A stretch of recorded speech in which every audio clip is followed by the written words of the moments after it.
একটা ছোট্ট গ্রাম, গরমে ঝলসে যাচ্ছে চারপাশ।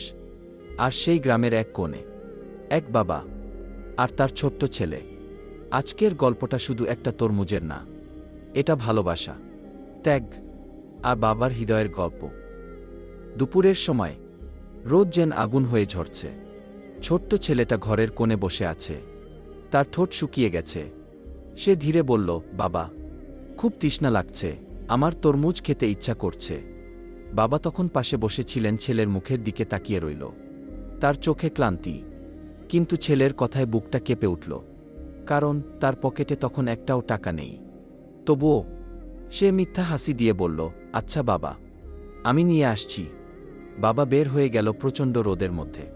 তার পা যেন আগুনের উপর হাঁটছে, ঘাম ঝরছে, চোখে রোদ লাগছে, কিন্তু তার মাথায় শুধু একটা চিন্তা, আমার ছেলে। বাজারে পৌঁছে সে দেখল সারি সারি তরমুজ, লাল টকটকে, দেখলেই মন ভরে যায়। বাবা এক দোকানদারের কাছে গেল, ধীরে বলল, ভাই, একটা তরমুজ দিবেন? দাম শুনে তার বুকটা কেঁপে উঠল, কারণ তার কাছে এত টাকা নেই। সে মাথা নিচু করে বলল, ভাই, একটু কমে দিবেন, আমার ছেলের জন্য। দোকানদার কিছুক্ষণ চুপ করে থাকল, তারপর বাবার দিকে তাকালো।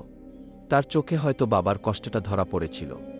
সে একটা তরমুজ এগিয়ে দিয়ে বলল, নিয়ে যান, যতটুকু পারেন দেন।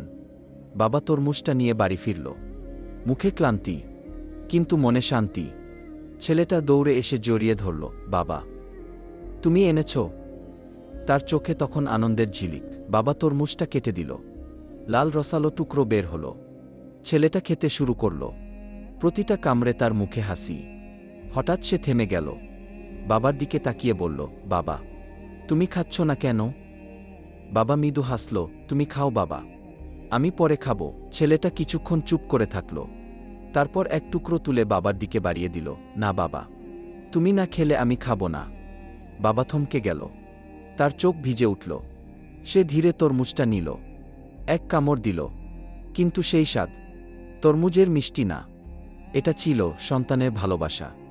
সেদিন বাবা বুঝল তার কষ্ট বৃথা যায়নি, আর ছেলে বুঝল তার বাবা তার জন্য সব কিছু করতে পারে। এই দুনিয়ায় সবচেয়ে মিষ্টি জিনিস তরমুজ না, সবচেয়ে মিষ্টি হল বাবা মায়ের ভালোবাসা। আমাদের এই গল্পটা যদি ভালো লাগে, লাইক কমেন্ট শেয়ার করবেন। এমন আরও ইসলামিক গল্প শুনতে সাবস্ক্রাইব করুন।